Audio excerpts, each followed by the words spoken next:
할렐루야. 우리 옆 성도과 인사할까요? 오늘 뵈니 참 반갑습니다. 큰 은혜 받읍시다. 은혜를 사모하는 마음으로 다 함께 힘차게 찬양하며 예배의 자리로 나아가시겠습니다.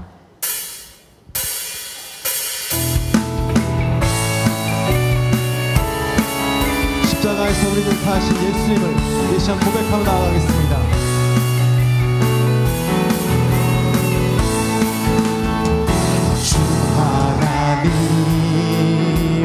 독생자 예수 날 위하여 오시었네. 내 모든 죄 다 사시고 죽음에서 부활하신 나의 구세주 살아계신 주님, 살아계신 주 나의 참된 소망 걱정 근심 전혀 없네. 사랑의 주 내 발길 인도하니 내 모든 삶의 기쁨 늘 충만하네. 주 안에서 거듭난 생명 도우시는 주의 사랑 참 기쁨과 확신 가지고 예수님의 도우심을 믿으며 살리. 살아계신 주 나의 참된 소망 걱정 근심 전혀 없네. 사랑의 주 내 발길 인도하니 내 모든 삶의 기쁨 늘 충만하네.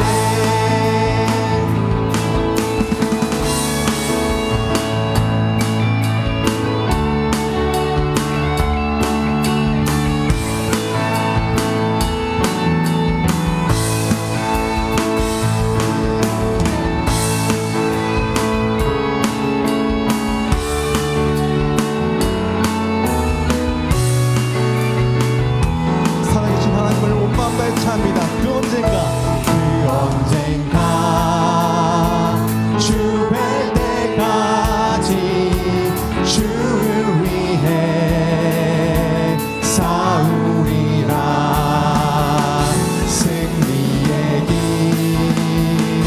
멀고 험해도 주님께서 나의 앞길 지켜주시니. 살아계신 주님, 살아계신 주 나의 참된 소망 걱정 근심 전혀 없네. 사랑의 주 내 발길 인도하니 내 모든 삶의 기쁨 늘 충만. 살아계신 하나님을 찬양합니다. 살아계신 주 나의 참된 소망 걱정 근심 전혀 없네. 사랑의 주 내 발길 인도하니 내 모든 삶의 기쁨 늘 충만하네.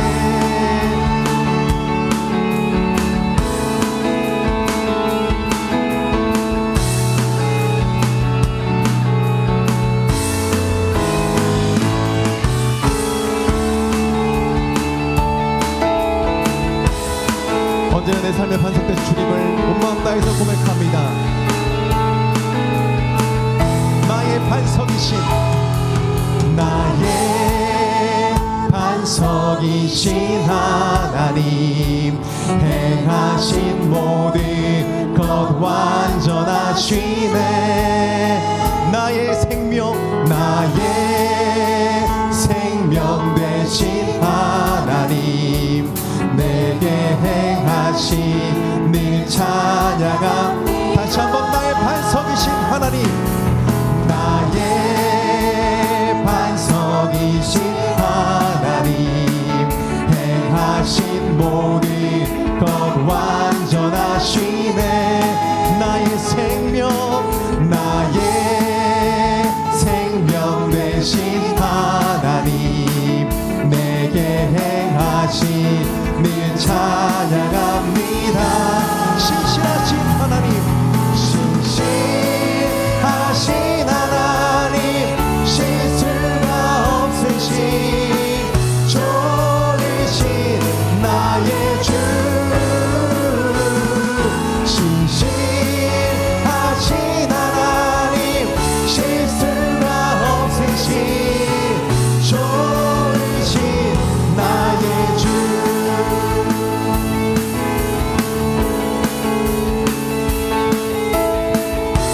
하신 모든 것 완전하시네. 나의 생명 되신 하나님, 내게 행하시는 찬양합니다. 그렇습니다. 주님은 신실하신 주님입니다. 신하신 하나님, 실수가 없으신 좋으신 나의 주, 신실하신 하나님, 실수가 없으신 좋으신 신실하신 하나님, 온 마음 다해 찬양합니다. 신실하신 하나님, 실수가 없으신 좋으신 나의 주, 신실하신 하나님, 실수가 없으신 좋으신 나의 주. 할렐루야. 박수로 주님께 올려드리겠습니다.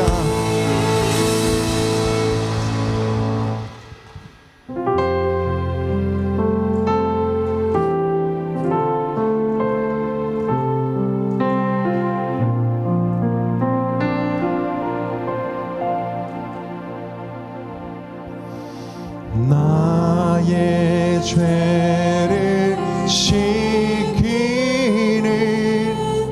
예수의 피밖에 없네.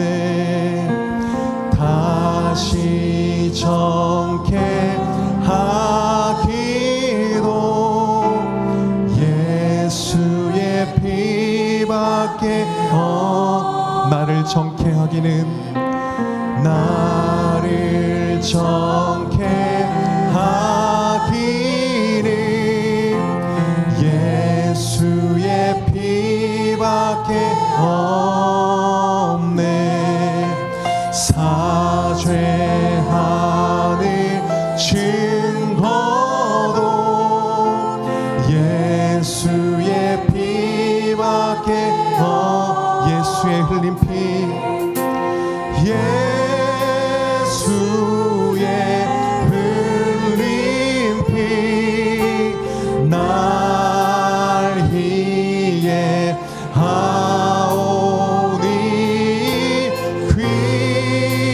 귀하고 귀하다. 예수의 피밖에 없네.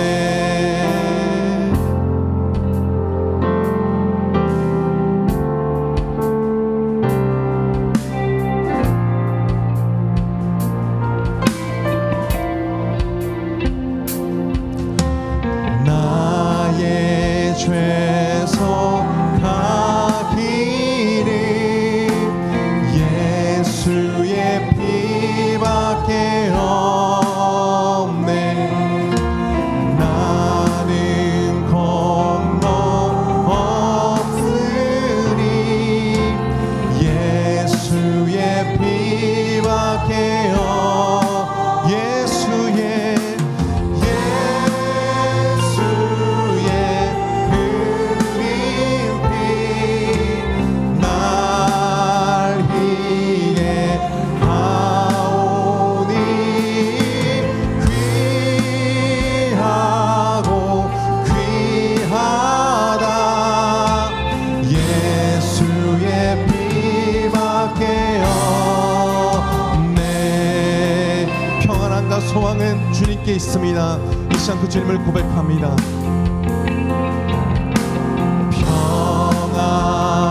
평안함과 소망은 예수의 피밖에 없네.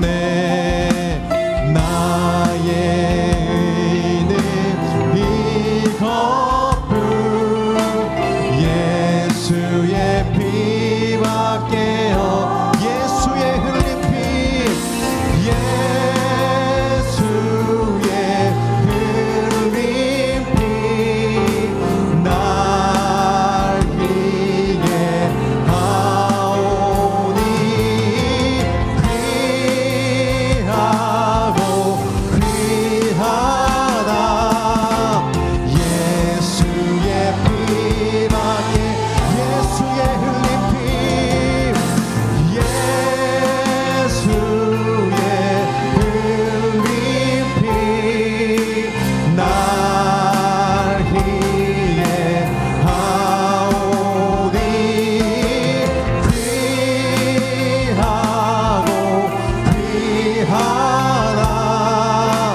예, 다 같이 자리에서 일어나 고백합니다. 예수의 흘린 피, 예수의 흘린 피, 날 위해 하오니 귀하고 귀하다. 예수의 피밖에 없네. 할렐루야. 주님 박수로 올려드리겠습니다. 다 함께 서두신경으로 우리 믿음을 하나님 앞에 고백합니다. 나는 전능하신 아버지 하나님 천지의 창조주를 믿습니다. 나는 그의 유일하신 아들 우리 주 예수 그리스도를 믿습니다. 그는 성령으로 잉태되어 동정녀 마리아에게서 나시고 본디오 빌라도에게 고난을 받아 십자가에 못 박혀 죽으시고 장사된 지 4일 만에 죽은 자 가운데서 다시 살아나셨으며 하늘에 오르시어 전능하신 아버지 하나님 우편에 앉아 계시다가 거기로부터 살아있는 자와 죽은 자를 심판하러 오십니다. 나는 성령을 믿으며 거룩한 공교회와 성도의 교제와 죄를 용서받는 것과 몸의 부활과 영생을 믿습니다. 아멘. 지난 한 주간의 삶을 돌아보시면서 다 함께 침묵으로 회개하며 기도하시겠습니다.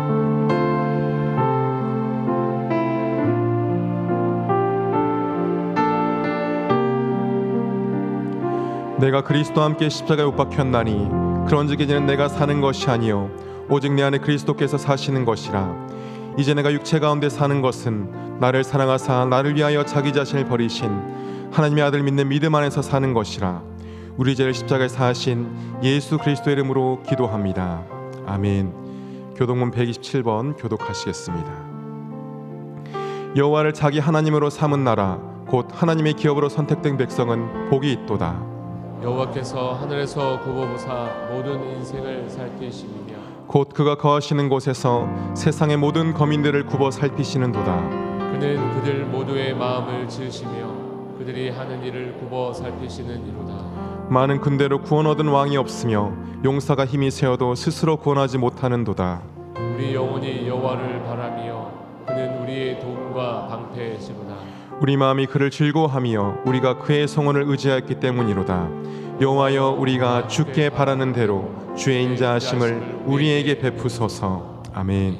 자리에 앉으시겠습니다.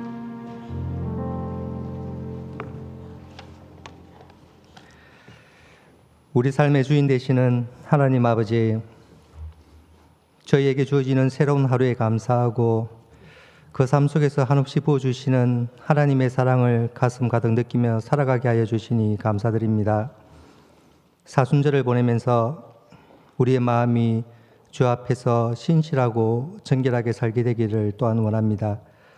우리를 향한 하나님의 사랑과 또한 예수님의 순종의 눈물, 그 가운데서 저희의 살아가는 모습들을 주 앞에 비추어 볼 때 정말 부끄럽고 부끄러운 것 많지만 그래도 저희를 귀하다 하시고 사랑해 주시는 하나님의 사랑에 감사하고 감사한 것 외에는 아무것도 없음을 고백합니다. 교회 강단 위의 색상이 보라색에서 분홍색으로 바뀌어 있는 것처럼 우리 삶의 고난 중에도 부활의 소망이 있음을 알게 하시고 주 앞에 나아갈 그날까지 저희의 마음이 최선을 다해 주 앞에 바로 서기를 또한 간절히 원합니다. 이 시간 우리의 눈이 주께만 향하게 하시고 누군가에게는 자신의 생명보다도 귀하였을 이 예배의 자리에서 저희도 최선을 다해 주를 경배하게 하옵소서. 경제적으로나 정치적으로나 분열되고 힘들어하는 이 나라의 모든 국민들을 기억하여 주시고 주의 뜻 안에서 하나 되고 다시금 일어나는 나라가 되게 하여 주시옵소서. 또한 화재 가운데 어려움을 당하고 있을 많은 분들에게도 하나님의 위로와 사랑이 함께하기를 원합니다. 주의 사랑과 은혜를 사모하는 마음으로 이 성전에 나온 저희 성도들의 발걸음을 주께서 기억하여 주시고 한없는 주님의 은혜와 사랑을 베풀어 주시옵소서. 개인 개인에게 주어진 기도의 제목들 하나하나 들어주시고 기억하여 주셔서 주님이 뜻하시고 계획하신 그때에 응답하시고 주의 놀라운 계획을 나타내어 보여주시옵소서. 하나님, 저희의 받은 달란트가 달라 하나님을 섬기는 모습은 여러 가지로 다를지라도 하나님 앞에서는 같은 마음과 같은 뜻으로 서로를 섬기게 되기를 원합니다. 우리가 가진 옛사람의 속성에서 벗어나게 하시고 새로운 마음으로 주께 더욱 헌신하며 나아가는 우리 교회가 되게 하여 주시옵소서. 하나님, 무엇보다도 육신과 마음의 연약함으로 간절히 주께 아뢰는 기도들을 들어주시고 치유의 손길로 완전코 회복되게 하여 주시기를 간절히 원합니다. 말씀을 가지고 단위에 서실 목사님의 입술을 주관하시고 전하는 말씀이 우리 생명의 양식이 되게 하시며 전하는 자나 듣는 자 모두에게 놀라운 은혜의 시간으로 다가오게 하여 주시옵소서. 이 시간 보이지 않는 곳에서 여러 가지 손길로 섬기시는 분들의 헌신의 마음과 하나님께 올려지는 그래서 찬양대의 찬양을 받아주시고 그 모든 손길들 위에 은혜를 다하여 주시옵소서. 우리 주 예수님의 이름으로 기도드립니다.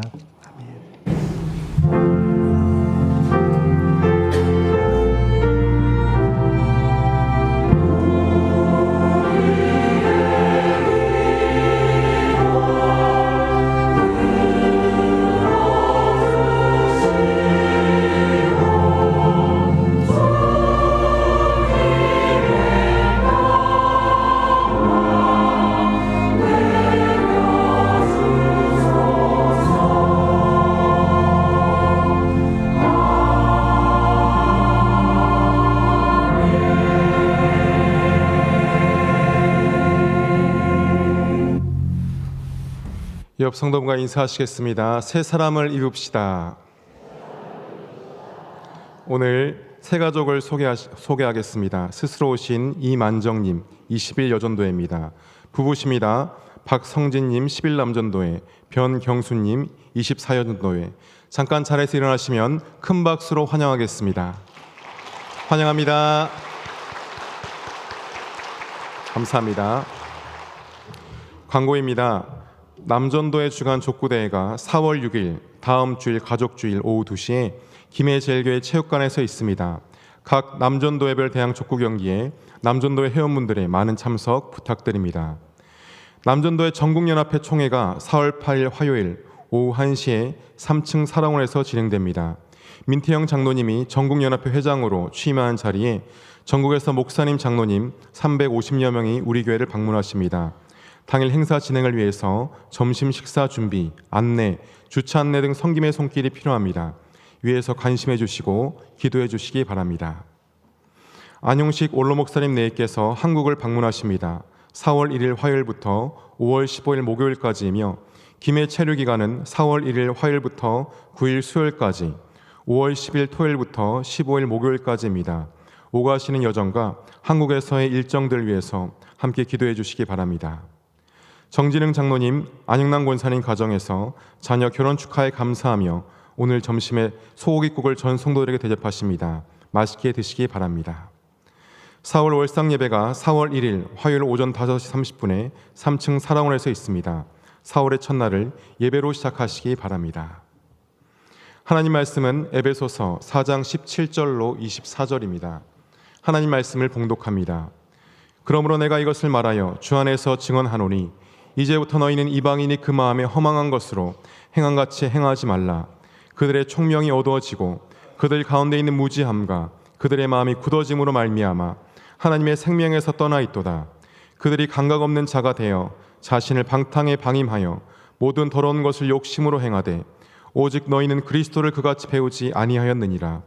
진리가 예수 안에 있는 것 같이 너희가 참으로 그에게서 듣고 또한 그 안에서 가르침을 받았을진데 너희는 유혹의 욕심을 따라 썩어져가는 구습을 따르는 옛 사람을 벗어버리고 오직 너희의 심령이 새롭게 되어 하나님을 따라 의와 진리의 거룩함으로 지으심을 받은 새 사람을 입으라. 아멘.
지난 시간 우리는 에베소서의 실천편이 시작되고 있는 4장 앞부분의 말씀을 통해서 성령께서 우리에게 명하신 유니티, 교회의 하나됨을 힘써 지키라라는 말씀을 들으며 은혜를 나누었습니다.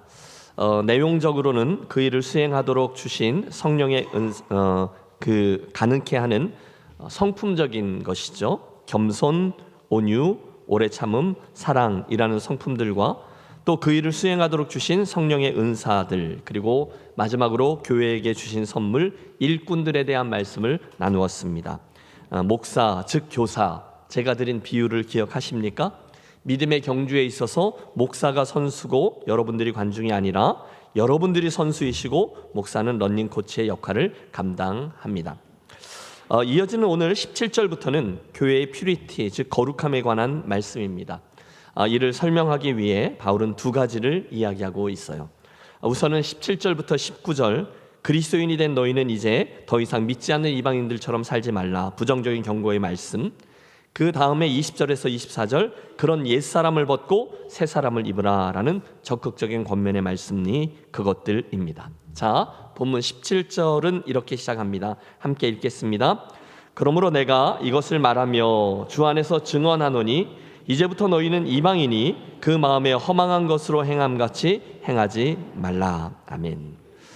여러분, 본 서신서는 에베소에 있는 성도들, 즉 이미 예수를 믿는 분들을 위해서 쓴 편지입니다. 그런 성도들에게 말하고 있는 거죠.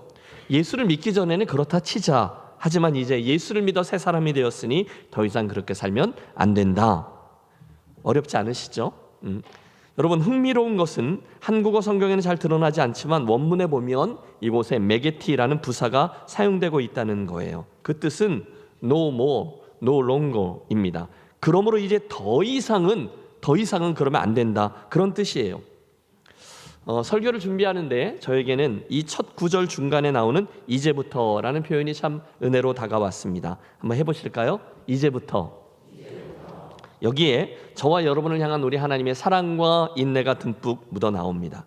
보세요, 여러분. 이제부터라는 사도 바울의 이 권면을 미루어 볼 때 그 당시에 있던 그 에베소 교회 성도들은 이미 예수를 믿었고 이미 하나님의 자녀가 되어 있지만 여전히, 즉 아직은 믿기 전에 있었던 그 생활 방식과 생활 패턴을 완전히 청산하지 못한 채 어정쩡하게 신앙생활을 해왔다는 것을 알 수 있습니다. 그래서 나온 표현이죠. 혹시 지금까지는 믿지 않는 이방인들과 별로 다르게 살고 있지 않았다 할지라도 이제부터는, 이해가 되시나요? 더 이상 그렇게 살지 말아라 라는 거예요. 저는 임의로 이것을 이제부터는을 오늘부터는 이라는 말로 바꾸어 사용하고 싶습니다.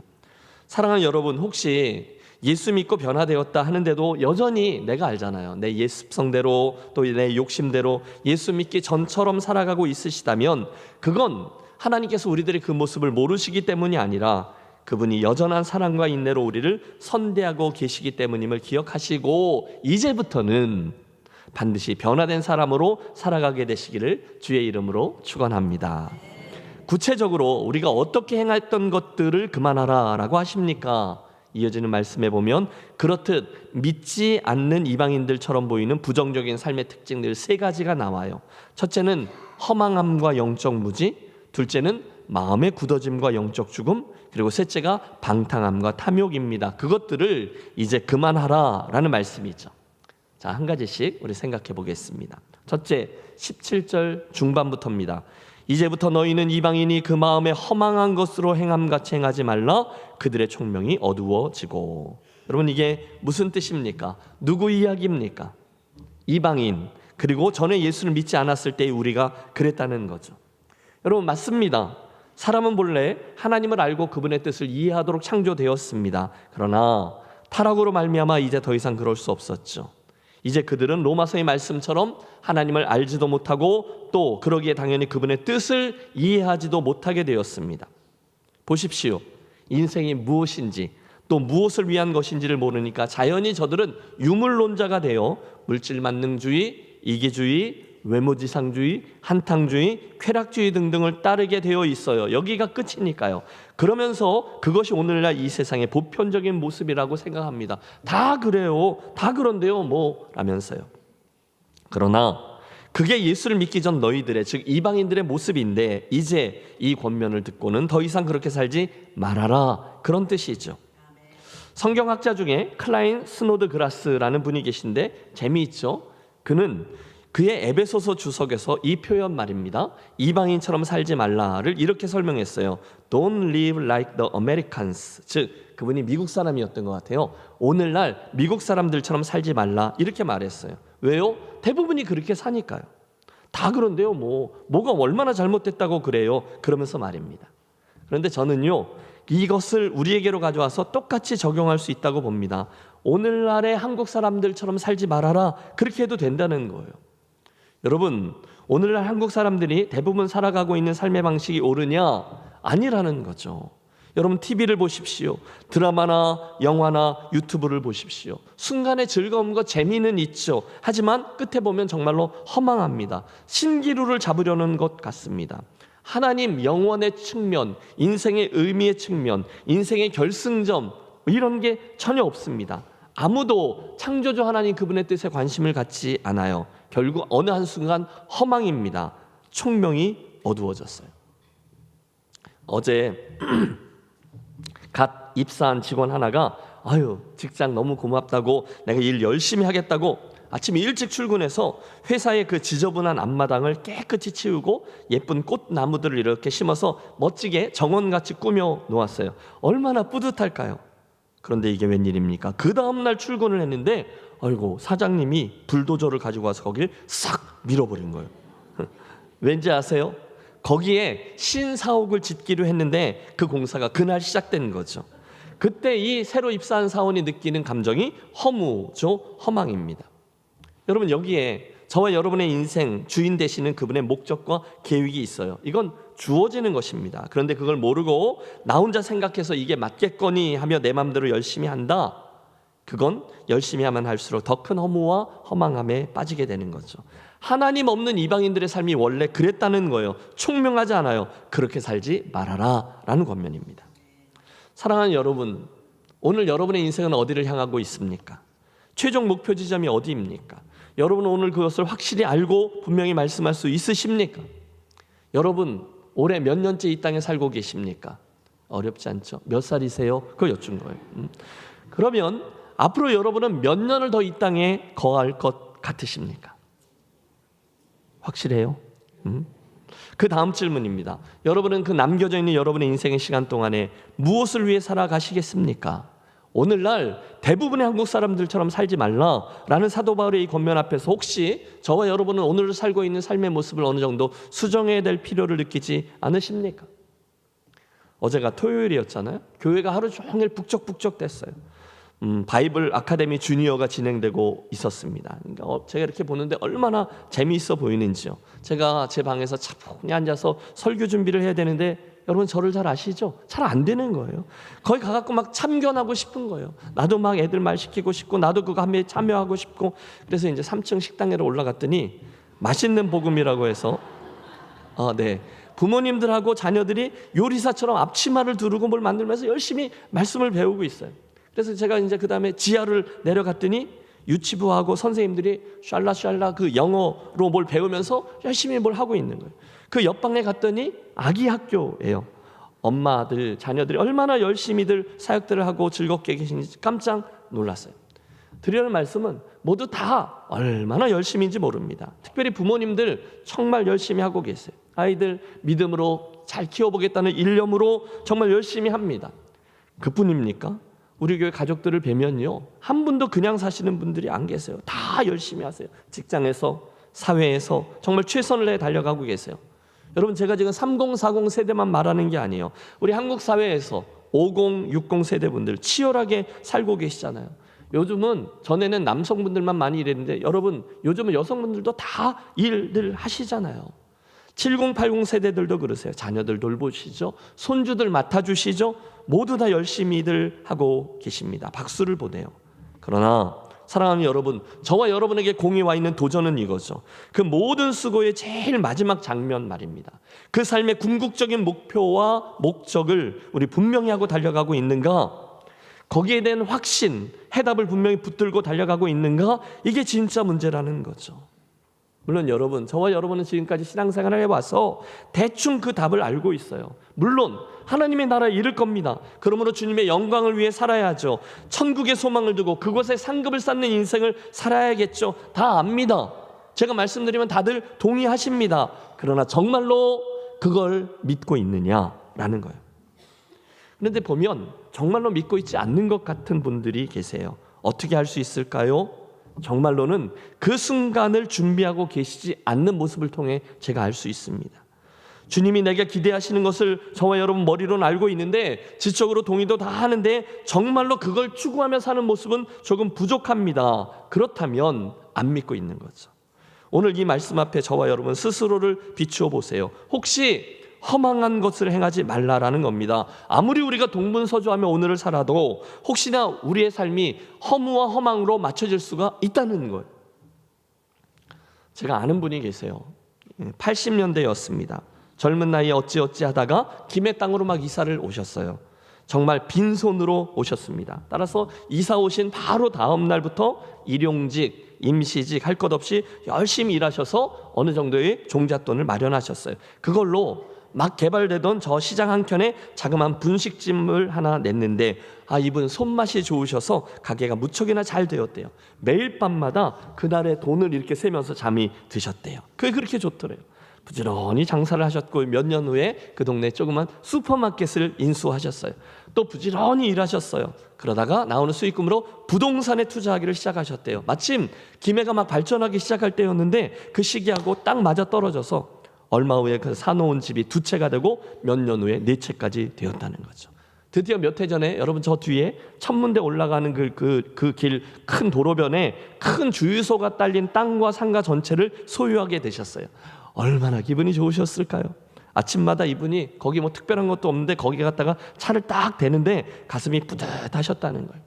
시간이 정말 빠르죠. 그 와중에 아이들은 다 학교 졸업하고 번듯한 직장도 잡았고 결혼도 하고 별 속삭임 없이 자기들의 그 인생을 잘 꾸려 나갑니다. 게다가 살짝 사이드로 투자해 놓았던 펀드들 때문에 이제는 노후 걱정일랑 전혀 하지 않아도 될 만큼 마음의 여유도 생겼어요. 지난달 드디어 막내까지 결혼을 했고요. 조금 도와줬는데 알아서 저 유라지구에 새 아파트 아담한 걸 마련해서 입주까지 잘 마쳤습니다. 그날 밤 집에 돌아와서 남편이 아내에게 말씀합니다. 여보, 시간이 참 빠르네. 그간 고생 많이 했는데 이제 우리들의 인생도 좀 챙겨봅시다. 오다가 저 옥에 광고판 하나를 봤는데 산 아래 새로 짓는 아파트 평수 좋은 게 하나 있는데 우리 거기 맨 꼭대기 펜트하우스 하나 마련하고 그동안 바빠서 레슨도 한번 못 받아보고 친구들과 어울려보지도 못했는데 우리 다음 주부터 우리 정식으로 골프 레슨도 좀 받고 그동안 못했던 여행도 좀 다니고 합시다. 내가 입이 찢어진 거죠. 와, 좋아요. 우리 그렇게 해요. 문제는 그날 밤 꿈에 하나님이 나타나셔서 이렇게 말씀하셨다는 거죠. 어리석은 자야, 오늘 밤에 내 생명을 도로 찾으리니 그 모든 것이 네 것이 되겠느냐. 눈치채셨어요? 예수님의 그 어리석은 부자 비유를 김해의 상황에 맞춰서 제가 각색한 거죠. 네. 여러분 생각해 보십시오. 예수님께서 지금 그분에게 뭘 잘못했다라고 하시는 것일까요? 그분은요 평생을 성실했고요, 노력했고요, 쌓을 것과 투자할 것을 잘 분별해서 미래를 준비한 지혜로운 사람이라 할 수 있습니다. 그런데 그가 뭘 얼마나 잘못했다고 그렇게 어리석은 부자라고 냉정하게 말씀하시는 것일까요? 그 비유를 통해서 예수님이 말씀하시는 것은 한 가지죠. 이 세상에 있는 헛똑똑이들을 향한 경고예요. 정신 차리라는 거예요. 여러분, 이 세상에 오늘도 똑똑한 분들 많습니다. 사업적인 수완이 있는 분도 계십니다. 그분들 중에 일부러 악한 일을 하는 분은 없어요. 그 중에 어떤 분들은 도덕적으로도 꽤 괜찮고 인품까지도 고상하시죠. 그러나 문제는 그런데 다 갖추었는데 영적으로 완전히 무지한 분들이 있다는 것입니다. 여러분, 예수님의 그 어리석은 비유를 잘 살펴보세요. 그 부자의 실수는요 도덕적인 악행이 아니었어요. 윤리적 타락이 아니었어요. 누군가에게 피해를 준 적도 없습니다. 하지만 그에게 있었던 오직 한 가지 관심은 내가, 내 영혼이라는 나만으로 이루어져 있었다는 사실입니다. 한 번도 그 이야기 속에 그 인생의 주인 되시는 하나님, 그분이 등장하지 않아요. 영적으로 완전히 무지했다는 거죠. 사랑하는 여러분, 여러분은 영적인 세계를 아시는지요? 여러분은 그곳에서 여러분 인생의 주인이신 하나님을 만나셨습니까? 여러분은 기도를 통해 하나님과 대화해 보셨습니까? 지난주 설교의 말씀을 들으실 때 그분이 여러분의 마음속에 무엇인가를 도전해 주셨나요? 혹시 여러분은 오늘 그분이 주신다는 기쁨과 평안을 아십니까? 그분과 여러분만이 아는 하늘나라에 있는 상급에 대한 확신이 있으세요? 여러분은 오늘 인생의 마침표를 찍으면 내일 아침 천국에서 눈을 뜰 것이라는 사실을 믿습니까? 여러분 다 똑같은 질문이에요. 문제는 이런 것들에 대해서 전혀 무지한 이들, 관심이 없는 이들이 많이 있다는 거예요. 그리고 죄송합니다마는 하나님은 그런 이들의 인생을 허망한 것으로 행함과 같다라고 말씀합니다. 오늘 사도 바울이 권면하는 거죠. 첫째, 그런 허망함을 쫓는 이방인처럼 행하지 말라. 이어지는 18절에는 그 이방인들 삶의 두 번째 특징도 나옵니다. 그들의 마음이 굳어짐으로 말미암아 하나님의 생명에서 떠나 있도다. 여러분, 그들이 하나님의 생명에서 떠나 영적으로 죽어 있대요. 왜요? 그 마음이 굳어져 있기 때문이라는 거예요. 여러분, 히브리서에 보면 이런 말씀이 나옵니다. 오늘날 너희가 그의 음성을 듣거든 너희 마음을 강팍해 말라. 강팍해. 여러분, 구약 성경에 그 애굽왕 바로의 마음이 강팍해 되었다라는 말씀 종종 보았죠. 그런데 이 강팍한 마음이 굳어진 것, 이 원어의 뜻은요, 마음에 굳은 살이 박힌 거예요. 마음이 굳었다, 마음이 단단해졌다. 여러분 그 말을 들을 때 여러분 예수님의 비유 중에 뭐 하나 떠오르는 게 있지 않으세요? 예, 마태복음 13장에 나오는 네 가지 마음밭의 비유입니다. 특별히 그 중에 첫 번째 나오는 길가와 같은 마음밭이 이 단단해진 마음을 말해요. 물론 처음에는 다 부드러운 흙과 같은 마음이었을 겁니다. 그런데 사람들이 자꾸 밟다가 보니까 단단해졌어요. 아스팔트처럼 굳어졌어요. 여러분 연지공원 가서 걸어보세요. 거기 보면 길가가 뭔지를 아십니다. 단단하게 굳어져서 씨가 떨어져서 뿌리를 내리는 것은 고사하고 빗물도 스며들지 않을 정도예요. 그런데도 말해요. 내가 뭐 문제 있어? 누구나 다 이렇잖아. 영적으로도 그럴 수 있다는 겁니다. 마음이 굳어져 있어요. 그래서 웬만한 것들은 들어가지 못해요. 튕겨냅니다. 어쩌다가 하나님의 좋은 말씀이 떨어져도 계속해서 자기의 판단 기준에 따라서 재고 그 말씀들을 튕겨냅니다. 결국 그 단단한 마음에서는 아무런 역사가 일어날 수 없죠. 그래서 본문이 말씀하는 거예요. 그들의 마음이 굳어짐으로 말미암아 하나님의 생명에서 떠나 있도다. 사랑하는 성도 여러분, 주님의 마음으로 권합니다. 어떤 예배의 자리에 계시든지, 또 어떤 바이블 아카데미 수업에 들어가시든지, 또 여러분이 홀로 성경을 읽으시고 묵상하고 기도하고 암송하고 그 은혜의 시간으로 들어가실 때 가장 먼저 혹시 단단히 굳어져 있을지 모르는 우리의 마음밭을 성령께서 기경하여 주시기를 구하고 시작하시기를 바랍니다.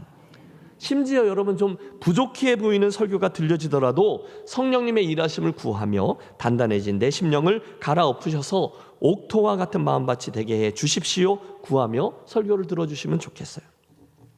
저는요 신학교 1학년 때, 즉 만 18세 때 첫 번째 장년부 설교를 했어요. 별로 기가 막히지 않습니까? 18세 뭘 안다고 설교를 해요. 그리고 또 뭐 설교 준비를 어떻게 하는지 그런 것도 모르는데 하여튼 해야 되니까 했어요. 말도 안 되는 거죠. 나름 열심히 준비했습니다. 설교문을 쓰고 거울을 보면서 정말 열심히 연습까지 했어요. 지금도 기억해요. 한 20분에서 25분 정도 되는 분량의 설교였는데 여러분 뭐 내용은 뭐 별거 없어요. 그 바닷가에 사는 가난한 최 목사님 가정에 애들이 여럿 있었는데 아이가 없어서 있는 장로님께서 하나 주시면 잘 키우겠다고, 그래서 그날 밤에 의논을 부부가 하다가 첫째는 장남이어서 못 주고, 첫째 딸은 너무 예뻐서 못 주고, 셋째는 공부를 제일 잘해서 못 주고, 넷째는 사고를 제일 많이 쳐서 얘는 주면 욕먹을까 봐 못 주고, 그래서 뜬 눈으로 밤을 새우고 새벽에 가서 애들은 많지만 하나도 못 주겠다고 했는데 우리 하나님은 한 분밖에 없는 독생자를 너무너무 사랑하셔서 나를 위해 주셨다. 그러면서 예수님의 사랑을 이야기하는 그런 설교였어요. 여러분 제가 얼마나 열심히 연습을 했겠어요. 막 감정을 섞어서 어떤 부분에는 이렇게 좀 오버하면서. 그런데 막상 설교를 마쳤는데 10분도 안 걸린 거예요. 그러니까 성도분들이 얼마나 좋아하시는지 몰라요.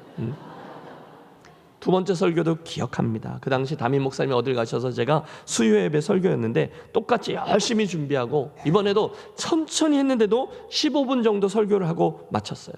말씀드렸죠. 19살짜리, 만 18세짜리 신학생이 무슨 설교를 했겠어요. 그런데 그날 제가 기억해요. 청지기에 관한 설교였는데 예배가 얼마나 짧습니까? 설교가 얼마나 어눌했겠습니까? 그런데 예배 시간에 불을 끄고 성도들이 기도를 시작했는데 얼마나 성도분들이 눈물 콧물을 흘리며 뜨겁게 기도를 했는지 저도 막 당황스러웠어요. 이유는 하나죠. 그 자리에 계셨던 성도분들의 마음밭이 옥토였기 때문인 거죠. 여러분, 설교자가 불안하니까 이분들이 정신을 똑바로 차리고 말씀을 잘 듣다 보니 스스로 막 알아서 의대를 받아버린 거예요. 사랑하는 성도 여러분, 저와 여러분, 우리 교회 모든 예배에 성령님의 이 은혜가 풍성히 임하게 되시기를 축원합니다. 여러분, 신기해요. 똑같이 예수를 믿기 시작하셨는데 똑같은 자리에 앉아서 똑같은 설교를 듣고 예배했는데 어떤 분들의 믿음은 쑥쑥쑥 자라나고 어떤 분들의 믿음은 잘 안 자랍니다. 틀림없습니다. 그건 그 말씀을 수용하는 자세 때문이죠. 오늘의 저 말씀은 내가 잘 들어야지, 나에게 주신 말씀이야 그러면서 듣는 것과 아유, 설교를 왜 저렇게 할까, 나 같으면 이렇게 할 텐데 하면서 듣는 것은 큰 차이가 있습니다. 본문 말씀은 분명히 그 마음의 굳어짐과 그것이 하나님의 생명에서 떠나 있음, 이 두 가지를 밀접히 관련되어 있다고 말씀합니다.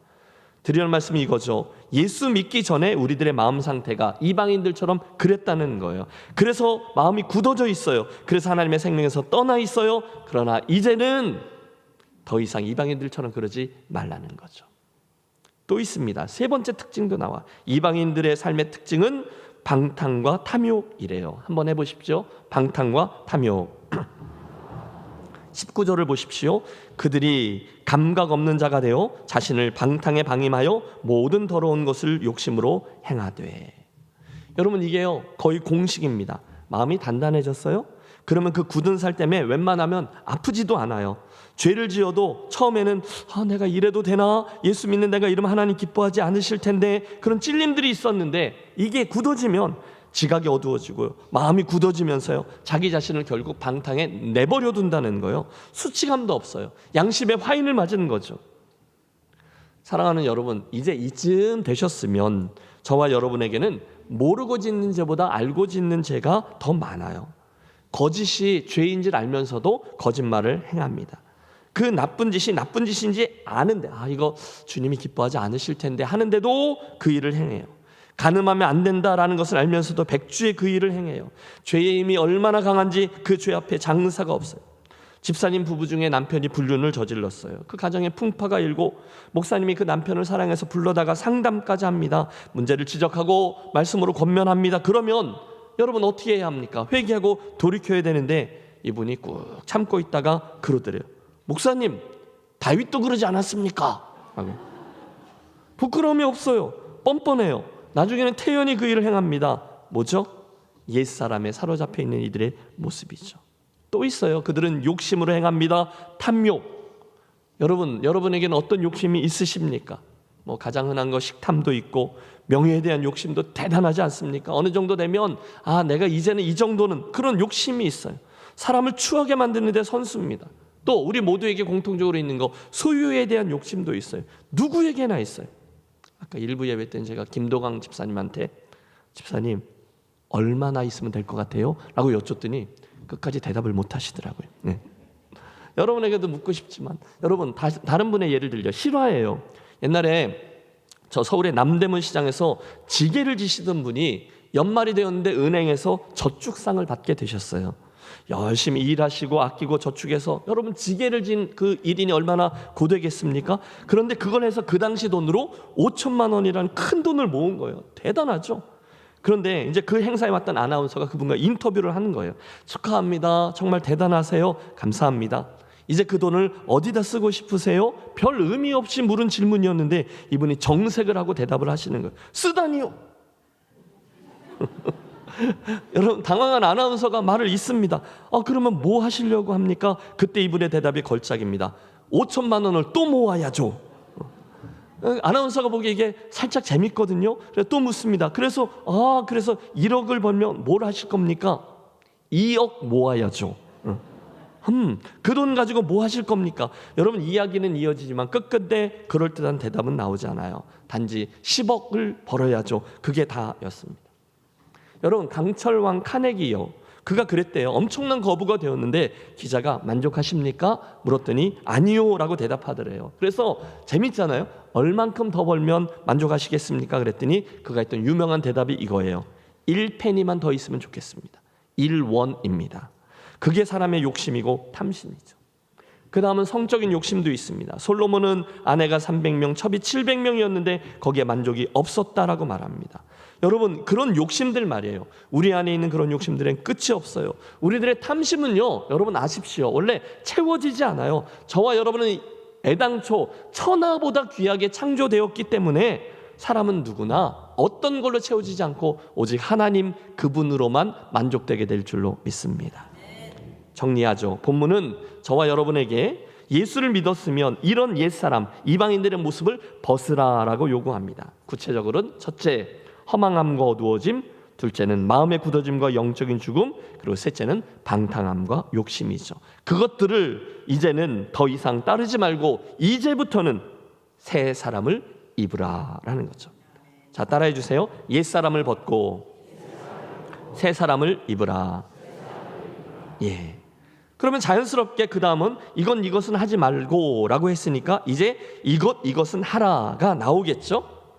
그래서 본문을 보면 적극적인 권면, 새 사람을 입으라, 이렇게 입으라라가 이어지는데 이해가 되시죠? 그런데 이제 이 중간에 이 양쪽의 논리를 잇는 터닝 포인트가 나와요. 함께 20절의 말씀을 읽겠습니다. 오직 너희는 그리스도를 그같이 배우지 아니하였느니라. 이게 무슨 얘기일까요? 사도 바울은 이를 통해서 아직까지 옛 삶의 모습을 버리지 못하고 살아가고 있던 에베소 교회의 성도들에게 그리스도를 배우지 않았느냐, 이걸 상기시켜주고 있는 거예요. 너희가 그리스도를 배웠잖니, 그러므로 새 사람을 입으라. 이렇게 논리가 넘어가는 거죠. 여러분, 더 나아가기 전에 여러분, 우리가 이 중간에서 주목해야 될 점이 하나 있습니다. 그건 지금 바울이 에베소 교회 성도들에게 그리스도에 대해 배운 일이 아니라 그리스도를 배운 일에 대해서 이야기하고 있다는 거예요. 다시요, 그분에 대해서 배운 게 아니라 그분을 배우지 않았느냐라고 말하는 거예요. 그리고 그 사실로 인해 그게 근거가 되어 새 사람을 입으라, 이렇게 넘어가는 거죠. 사랑하는 여러분, 지금까지 저와 여러분이 신앙생활을 해오면서 그분에 대해서 배운 것들이 있으실 겁니다. 객관적인 진리에 대한 지식들이죠. 그분은 그리스도시요, 이 세상에 오신 하나님의 아들입니다. 십자가에서 나를 위해 죽으셨습니다. 부활하셨습니다. 승천하셨습니다. 다시 오실 것입니다.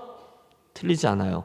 그러나 사도 바울이 이야기하고 있는 그리스도를 배웠다는 건 그걸 의미하는 건 아니죠.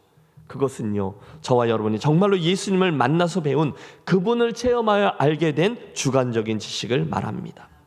나는 그분에 대해서 압니다, 그 얘기가 아니에요. 나는 그분을 압니다를 말하는 거죠. 단순히 그분에 대해서 압니다는 지식의 확장이에요. 인격과 교제가 없어도 돼요. 또 그것은 영적인 교만을 초래하게 돼요. 그분을 사랑하지 않을 수도 있어요. 그러면서도 그분에 대해서는 알 수 있습니다. 오늘 그 얘기를 하는 게 아니죠. 우리가 물론 그분에 대해서 알 수 있지만 그것뿐이라면 우리는 그분을 사랑하지도 헌신하지 않을 수도 있어요. 그리스도에 대해서 배울 수는 있지만 그리스도를 배우지는 않아요. 그러므로 여러분, 오늘 우리가 하고 있는 이야기를 잘 주목하십시오. 우리의 옛사람을 벗어버리고 새 사람을 입는 그 과정에서 절대로 놓쳐져서는 안 되는 순간이 있는데, 바로 우리가 사랑하는 그 주님과 인격적으로 만나는 순간, 그 체험인 줄로 믿습니다. 우리가 그분을 머리로 이해하는 그 순간이 아니라 그분을 대면해서, 아니 그분의 존재가 나의 존재 안으로 들어오시는 순간이죠. 내 인생의 모든 영역의 주인으로 모시는 순간, 그때 우리는 그분에 대해서 아는 성도가 아니라 그분을 아는 성도가 될 줄로 믿습니다. 우리가 예수 믿는다는 건 이걸 말하는 거 아닙니까? 그분에 대해서가 아니에요. 그분을 말하는 거예요. 그리고 바로 그때야 이어지는 22절부터의 적극적인 권면, 새 사람을 입으라가 전혀 어색하지도 않고 부담스럽지도 않게 느껴집니다. 우리 함께 22절에서 24절을 합독합니다. 너희는 유혹의 욕심을 따라 썩어져가는 구습을 따르는 옛사람을 벗어버리고 오직 너희의 심령이 새롭게 되어 하나님을 따라 의와 진리의 거룩함으로 지으심을 받은 새 사람을 입으라. 아멘. 당연하지 않겠습니까? 그분을 만났으니까요. 그분이 주인이시니까요. 이제는 내가 그분을 아니까요. 이제는 그분을 주인 삼은 전혀 새로운 삶이 시작되는 게 너무도 당연하다는 거예요. 특히 이 말씀에는요, 이 시제와 문장 사용법이 중요합니다. 그걸 유의해서 다시금 풀어 설명하면 이 귀절은 이런 뜻이에요. 그리스도인인 여러분은 지금까지 말씀드린 그런 특징의 옛사람을 벗고 새 사람을 입었다고 배웠습니다. 그러니 여러분은 가르침을 받은 대로 더 이상 옛사람이 아니라 새 사람입니다. 여러분, 이 느낌이 중요해요. 이 문장은요, 친절한 권면이 아니에요. 부탁이 아니에요. 이건 선명한 선언입니다. 따라해 주십시오. 분명한 선언. 여러분, 선언이 뭡니까? 선언은 거기에 뭐 토를 다는 게 아니라 그냥 받아들이는 거예요. 사도 바울의 이 시제 사용도 그 사실을 뒷받침하고 있어요. 그 말씀의 의미는 틀림없습니다. 그리스도인은 이미 새 사람이에요. 믿습니까? 이전 것은 지나갔으니 보라 새 것이 되었도다. 이미 완료된 존재예요. 그러므로 이제는 옛사람처럼 그렇게 살면 안 되고, 이제는 더 이상 그게 안 되고 이렇게 살아야 한다. 여러분, 본문의 논리는 너무도 자명해요. 여러분, 지금까지 우리가 에베소서 1장, 2장, 3장 동안 이것이 성도가 받은 은혜요, 그렇기 때문에 이것이 주님이 기대하시는 복음적인 인생입니다, 그걸 배웠어요. 그리고 4장부터는 이제는 그 가르침을 받은 대로 정말로 그렇게 살아야 하는데 이렇게 라면서 실천편을 열고 있는데, 그때 나온 말씀이 그리스도인인 여러분은 지금까지 말씀드린 그런 특징의 옛사람을 벗고 새 사람을 입었다고 배웠습니다. 그러니 여러분은 이제 가르침을 받은 대로 더 이상 옛사람이 아니라 새 사람입니다. 끝! 이렇게 된 거예요. 다시요, 이건 선언입니다. 의논하자는 게 아니에요. 저와 여러분과 토론하자는 게 아니에요. 부탁이 아니에요. 선언입니다. 그러면 저와 여러분은 더 이상 토를 달 게 없는 거죠. 누가요? 에베소 성도들이요. 누가요? 김해제일교회 성도들이요. 21절을 보세요.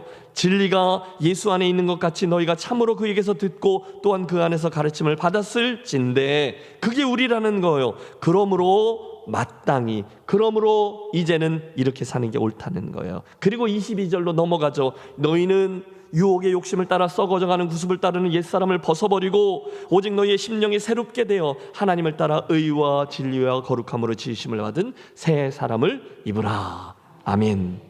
여러분, 본문 이 시제는 완료형입니다. 선언이에요. 맞아요. 우리의 옛 본성은 우리가 예수님의 십자가를 믿음으로 나의 것으로 삼을 때 이미 죽었어요. 끝났어요. 이게 우리들이라는 거죠. 그걸 기억하라는 거예요. 새로운 존재가 되었어요. 그러니까 마땅히가 되는 거예요. 이제는 새로운 존재가 되었으니 의와 거룩함으로 하나님을 섬기고 또 그 안에서 행하라라는 권면이죠. 그렇다면 사랑하는 성도 여러분, 오늘 이 설교의 결론은 자연히 그 질문을 우리에게 던지는 것이 되어야 되겠죠. 그렇다면 오늘 나는 그 옛사람을 벗어버리고 새 사람을 입은 성도로 살아가고 있습니까? 여러분, 대답하십시오. 오늘 본문에 나오는 경고가 있잖아요. 더 이상 그 이방인들처럼 살지 말라라는 말씀을 대하며 여러분 무슨 생각을 해보셨나요? 혹시 오늘 저와 여러분은 예수를 믿는다 하면서도 새 사람이 되었다라고 하시는 그분의 선언을 들었음에도 여전히 그 사람들과 똑같은 가치관과 삶의 방식을 가지고 살아가고 있지는 않습니까? 우리는 여전히 그들이 중요하다고 생각하고 그것이 다라고 생각하는 것들을 여전히 중요하게 생각하고 그것이 다라고 생각하며 살아가고 있지는 않습니까? 그건 옛사람의 모습이라는 거예요. 19세기에 러시아 문학의 그 대표자라고 불리우는 톨스토이, 그는 1879년에 고백이라는 그의 작품을 통해서 자기가 평생토록 삶의 의미와 목적을 탐구해 왔다라고 고백합니다. 그는 어린 시절에 이미 기독교 신앙을 거부했고 대학을 졸업하면서 그냥 인생에 얻을 수 있는 최대한의 쾌락을 추구하며 살아왔다라고 얘기합니다. 바로 그는 모스크바의 그 사교계에 진출을 해서 진탕술을 마셔대고 난잡한 사생활과 도박을 통해 방탕한 생활을 전전했습니다. 하지만 그 쾌락을 통해서 그의 삶에 다가오는 진정한 만족은 없었다고 해요. 이제 그 다음부터 그는 돈 버는 일에 집중합니다. 부모로부터 물려받은 많은 유산과 자기가 쓴 그 유명한 작품들로 인해서 많은 돈을 벌어요. 하지만 거기서도 삶의 진정한 의미와 행복을 찾을 수가 없었어요. 계속해서 그는 명예 또 사회적인 지위를 얻으려고 애를 썼고 결국 브리테니카 세계 대백과사전이 세계 문학사상 가장 위대한 소설 중에 하나라고 말하는 그 작품까지 썼지만 그 모든 성취와 명예와 그 모든 이룬 것 후에 그에게 돌아온 질문은 이거였대요. So what? 그래서 좋다. 그래서 뭐 어떻다는 거냐? 이제 그는 방향을 틀어서 가정의 기대를 걸어요. 사랑스러운 아내와 13명의 아이들에게 최고의 것을 제공하며 사랑을 베풉니다. 결국 그는 외적으로는 사람들이 갈망하는 모든 소원들을 이루었고 누가 보더라도 행복한 사람처럼 보여야 되는 상황에 처합니다. 하지만 결국 그의 인생에 담겨있는 그 인생의 가장 본질적인 질문 하나가 그를 자살 직전까지 몰고 가죠. 그건 죽음이 나를 기다리고 있으며 그 죽음을 피할 수 없다는 사실조차도 없애지 못하는 내 삶에 무슨 의미가 있는가라는 질문이었어요. 비로소 그는 주변에 있는 다른 이들의 생을 관찰하기 시작합니다. 그 결과 그는 사람들은 자신들의 삶에 있어서 가장 중요한 질문들, 나는 어디서 왔고 어디로 가고 있으며 나는 누구고 내 삶은 도대체 무엇에 관한 것인가 라는 질문에 정면으로 대면하고 있지 않다라는 사실을 깨닫습니다. 결국 절망이에요. 아무도 그 해답을 가르쳐 주지 않아요. 그 허무, 그 절망감, 그 무의미의 반복 속에서 그가 절규하죠. 그러던 어느 날 그는 러시아에서 가장 가난하고 평범한 농부들을 통해 충격받아요. 그것은 자기에 비하면 너무도 가난하고 볼품없던 그 농부들이 기독교 신앙을 통해서 자기가 일평생 추구하고 있던 그 해답을 아예 가지고 있다는 사실을 발견한 겁니다. 그리고 나서 그는 하나님의 은혜로 드디어 예수 그리스도 안에서 모든 인생의 해답들을 찾습니다. 오늘 이 에베소서 4장의 기적이죠. 옛 사람을 벗고 새 사람을 입는 일, 그 중간에 예수 그리스도를 알게 되는 일이 그에게 일어난 거예요. 할렐루야. 여러분, 그 이후에 그가 썼던 모든 작품들을 보세요. 사람은 무엇으로 사는가? 기가 막힌 작품입니다. 바보 이반, 전쟁과 평화, 부활, 고백 등등. 그는 그 깊고 넓은 문학의 세계를 통해서 인생과 하나님과 영원한 그 인생의 의미를 풍성히 담아 우리들에게 전달해주고 있어요. 여러분, 저는 이 이야기를 쭉 들려드리는데 옛날 솔로몬이 자꾸 생각나는 거예요. 또 예수님 앞에 삭개오도 그런 같은 경험을 한 사람으로 떠오릅니다. 다메섹 도상에서 예수님을 대면했던 사울도 그 체험을 한 거죠. 아프리카 출신이었던 어거스틴이 그 체험을 했고요. 영국 출신이던 그 웨슬리가 올더스게이트가에서 그 기적을 맛본 거예요. 한국에 오면 김익두 목사님도, 이성복 목사님도, 그리고 저도요. 그리고 여러분은요. 한 분 한 분. 사랑하는 성도 여러분, 그 보배로운 인생길을 걷고 계시는데요. 지금까지 저와 여러분을 하나님이 추적해 오시면서 저와 여러분을 이 정도로 봐주신 것은, 우리에게 부족함에도 이 정도로 봐주신 것은 하나님이 바쁘셨기 때문도 아니고 그분이 나의 그 부족한 모습을 모르고 계셨다거나 우리들의 그 이전 삶의 방식이 별로 중요하지 않았기 때문도 아닙니다. 대신에 하나님이 저와 여러분을 많이 봐주셔서 여기까지 살살 다루어 주신 이유는 단 하나, 그분의 은혜와 인내와 사랑 때문인 줄로 믿습니다. 그러므로 이 즈음에 사랑하는 여러분, 우리가 알아서 철든 아들과 딸이 되어 결국 그분이 원하시는 모습으로 살아내는 그분의 기쁨과 자랑이 되는 성도들이 되어지시기를 주님의 이름으로 축복합니다. 다시 한 번 더 오늘 본문의 출발점인 4장 17절의 말씀, 경고의 말씀을 기억하겠습니다. 그러므로 내가 이것을 말하며 주 안에서 증언하노니 이제부터 너희는, 언제부터요? 이제부터. 하나님의 은혜로 혹시 여기까지 잘 왔다 칩시다. 하지만 이제부터는 no more라는 거예요. 오늘부터는, 아니 에베소서의 이 말씀을 들은 이 순간부터는 더 이상 그 이방인들처럼 살지 맙시다. 본문은 우리에게 도전하고 있는 거예요. 어떻게 해요? 그 옛사람 벗고 이제는 새 사람답게 살아라 라고 말입니다. 혹시 오늘 나는 입으로는 예수를 믿는다라고 고백하지만 여전히 내 행동은 예수를 믿는 사람다운 것이 되지 못해서 이런저런 찔림 가운데 이 말씀을 듣는 분이 계십니까? 말로는 내가 예수님이 주인이십니다 라고 하지만 실제로는 아직도 여전히 그 사람들의 시각을 붙들고 다른 주인들을 쫓으면서 인생길을 걷고 계신 분 아니 계십니까? 여러분, 때마다 우리 막 결심하잖아요. 이제는 새로워져야지 결심하고 또 결단하곤 하지만 여전히 오늘까지도 옛 습관을 여전히 지닌 채로 살아가고 계시는 않습니까? 그렇다면 이 아침 사랑하는 여러분, 이 본문의 말씀, 본문의 경고를 심각하게 들으십시오.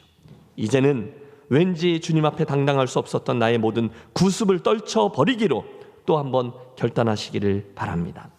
나는 그 정도는 괜찮지만 혹시 믿음이 연약한 분들이 나의 그 모습을 보고 실족하게 될 수도 있으니 그것 안 하는 자유를 선택하는 지혜로운 분들이 되시기를 바랍니다. 그게 뭐예요? 구습을 버리는 거예요. 더 이상 그 옛 구습을 쫓지 말고, 지금까지는 혹시 그랬더라도 요행이 하나님의 사랑과 인내 때문에 어떻게 해서 더 두들겨 맞지 않고 여기까지 왔다 할지라도 이제부터는, 이제라도 그렇게 행하지 말아야지 새롭게 결단하시기를 바랍니다. 사랑하는 여러분, 오늘의 본문이 우리에게 주시는 이 사랑이 담긴 경고와 조언을 심각하게 들으시기를 부탁해요. 더 이상 여러분 해보셨잖아요. 정말 인생의 세월처럼 인생에 우리가 가치 있다고 생각했던 모든 것들이 주먹에 있었던 그 모래가 싹 다 사라져버리는 것 같은 신기루처럼 사라져버릴 그 허망한 것들에 우리들의 인생의 궁극적인 소망을 결코 두지 마십시오. 대신에 영원하신 하나님, 그분이 주신 지식, 그분이 위로부터 부어주신 은혜를 알고 보고 느끼고 싶은 것에 우리의 인생의 소망을 두시기를 바랍니다. 마음이 딱딱해진 채로, 굳어진 채로 하나님의 다가오심을 이렇게 밀쳐내고 그러지 마십시오. 그분의 시선, 나를 향한 따뜻한 시선이 계속 나를 이렇게 향하고 있는데 그걸 일부러 외면한 채로 끝까지 내 하고 싶은 대로 욕심과 방탕을 쫓아가지 마십시오. 곧 이 모든 것들이 끝! 하고 정지되는 개인적인 종말이든 우주적인 종말이든 우리들 각자의 그 시간은 다가올 거예요. 그때 허망으로 넘어가면 안 된다는 거죠. 옛사람을 벗고 새 사람을 입으라. 대신에 그분은 우리에게 열심히 배우고 익히래요. 진리를 갈고 닦으라 하세요. 썩어져가는 옛사람을 벗으라 하십니다. 대신 그 하나님을 따라 의와 진리의 거룩함으로 지으심을 받은 새 사람을 입으라 하셨습니다. 그렇다면 여러분, 이제부터 우리 그렇게 결심하고 그렇게 나아가 보도록 하겠습니다. 기억하세요. 여러분, 예수는요, 결심하면 더 잘 믿을 수 있습니다. 결심을 안 해서 문제지. 기술 좋게 결심을 안 하는 방법을 알고 계신 분이 있죠. 아니요, 결심을 안 하려고 결심하지 마세요. 대신에 그 결심을 하겠다라고 결심하십시오. 우리 옆에 있는 분을 크게 격려하겠습니다. 옛사람을 벗으십시오. 계속합니다. 엉뚱한 것을 쫓지 마십시오. 새 사람을 입으십시오. 그리스도인답게 사십시오. 할렐루야. 우리 잠깐 묵상하는 시간을 갖고서 함께 기도하려고 합니다. 반주를 좀 부탁드리고요. 사랑하는 여러분, 조용히 눈을 감으시고 오늘 본문을 통해서 우리에게 주시는 주님의 음성을 한번 들어보십시오. 그러므로 내가 이것을 말하며 주 안에서 증언하노니 이제부터 너희는 이방인이 그 마음에 허망한 것을 행함과 같이 행하지 말라. 그들의 총명이 어두워지고 그들 가운데 있는 무지함과 그들의 마음이 굳어짐으로 말미암아 하나님의 생명에서 떠나 있도다. 그들이 감각 없는 자가 되어 자신을 방탕에 방임하여 모든 더러운 것을 욕심으로 행하되 오직 너희는 그리스도를 그같이 배우지 아니하였느니라.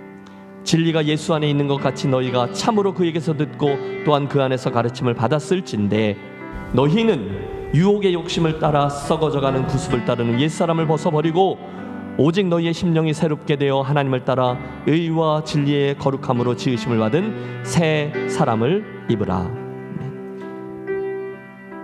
이 시간 여러분 조용히 묵상하며 오늘 주께서, 성령께서 나에게 지적하셨거나 말씀하셨거나 강조하셨거나 결단케 하신 것들을 한번 헤아려 보시고 잠잠히 그분을 향하여 그분이 나에게 뭘 말씀하시는지를 한번 들어보시겠습니다.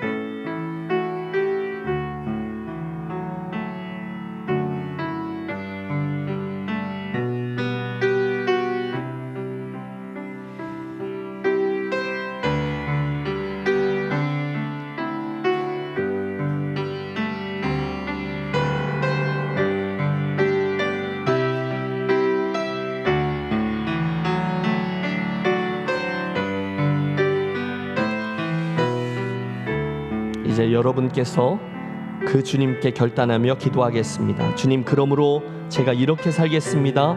여러분의 입술로 고백하며 기도합니다. 주님, 사랑하는 종들을 축복하셨습니다. 주님, 제가 더 주님을 믿을 수 있도록 하시옵소서.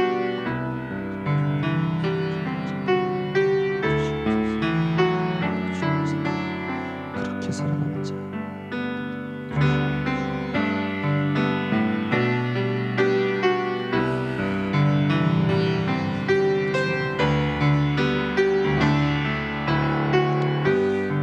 좋으신 하나님 아버지, 새해 들어서 벌써 세 번째 달까지 보내고 그 와중에 에베소서의 말씀 앞에 선 우리를 도와주셔서 더 이상 이방인들과 같이 허망한 것들을 쫓지 않게 하시고 우리의 마음이 영적으로 굳어져 하나님을 떠나지 않게 해주시며 욕심과 욕망 가운데 방탕한 인생을 살아가지 않게 해 주시옵소서. 행여나 오늘 입술로는 내가 주님을 따르고 섬긴다 하지만 성령의 도우심으로 그러지 못한 모습들, 안타까운 모습들 하나님 다 분연히 떨치게 해주시고 새로운 달 앞을 향해서 나아가는 성도들에게 축복해 주셔서 더 이상 그렇듯 옛사람을 따라 그 습관을 따라 사는 인생이 아니라 새 사람답게 진리 가운데 거하며 좋은 습관으로 날마다 그리스도의 장성한 분량에 이르기까지 수고하며 달려나가는 새 사람들 되게 해 주시옵소서. 존귀하신 예수 그리스도 이름으로 기도하옵나이다. 아멘. 함께 일어나셔서 결단에 찬양합니다.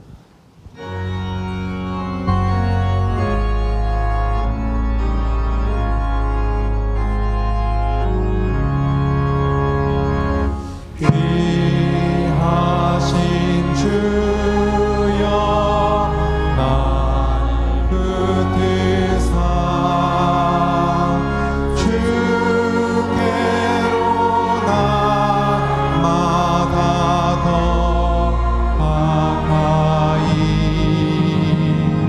처하는 나라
하나님 아버지, 예배하는 이 한 시간 우리의 마음과 정성으로 구별한 예물을 주께로 올려드립니다.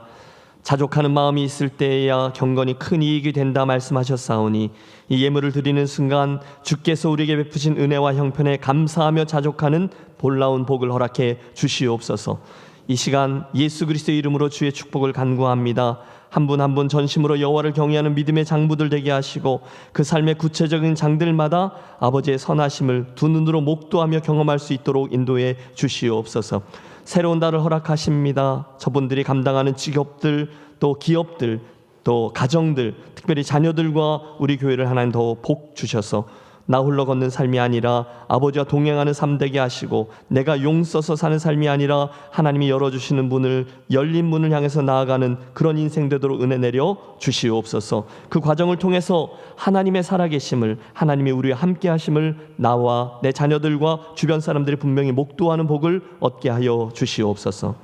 이제는 우리들 구원의 근거가 되시는 주 예수 그리스도의 크신 은혜와 또다시 새로운 달을 허락해 주신 하나님 아버지의 극진하신 사랑하심과 우리의 옛사람을 변화시켜 새 사람 되게 하시는 성령님의 감동 감화하심이 오늘 말씀을 듣고 구습에서 일어나 진리를 아는 그리스도인답게 살아가기로 결단하며 새 사람으로 생전문을 나서는 살아가는 김혜재일교회 성도들의 심령 위에 이제로부터 영원토록 함께 하시기를 간절히 축원하옵나이다. 아멘.